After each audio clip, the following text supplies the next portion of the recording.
Thank you very much for sharing that insight with us, Julia. You will stay with us.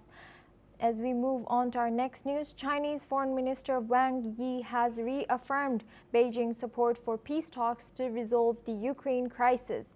Speaking at a joint press conference in Berlin alongside German Foreign Minister Johann Vadeful, Wang stressed that China's stance has remained open and consistent, advocating dialogue over conflict, reaffirming from supplying lethal weapons, and strictly controlling exports of dual-use items like drones.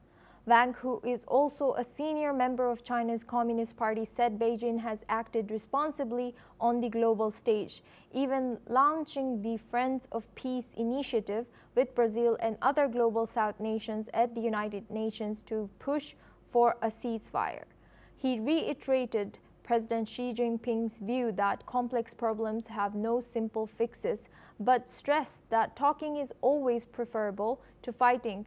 Wang urged all sides to keep the door open for peace and reconciliation, adding that history has shown diplomacy can overcome even the deepest divisions.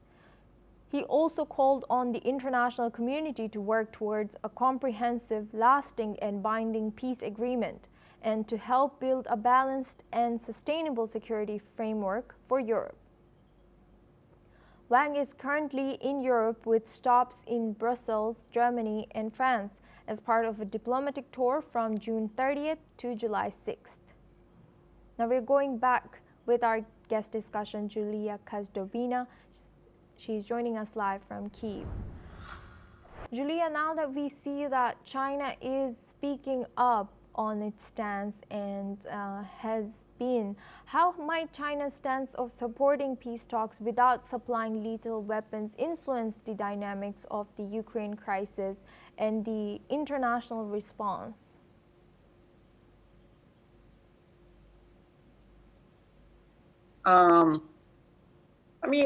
There is very little trust of China's motive in Ukraine, because we have seen a lot of evidence that China is helping Russia to keep the fight. It's helping Russia to circumvent sanctions. It's helping Russia in acquiring some of the parts that Russia needs to keep producing its weapons. And so there's very little trust of China. And although China talks about peace talks and not supplying lethal weapons, okay, China may not be supplying them, but North Korea does, Iran did, right? And these are all countries from basically the same worldview. And if the Western countries, they are absolutely forthright, and they say directly that, okay, yes, we're helping Ukraine because Ukraine is fighting for its independence.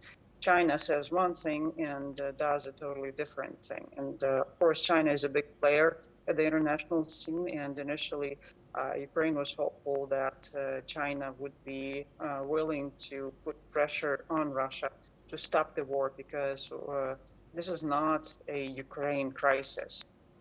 This is a Russian aggression against a sovereign state. And so the only way to stop this is to stop Russia from continuing the aggression.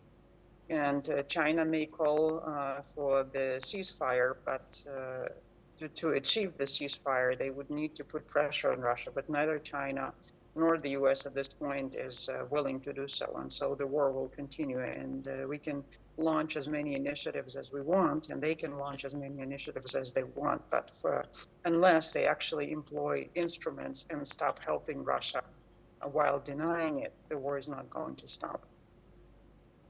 Thank you, Julia, for sharing that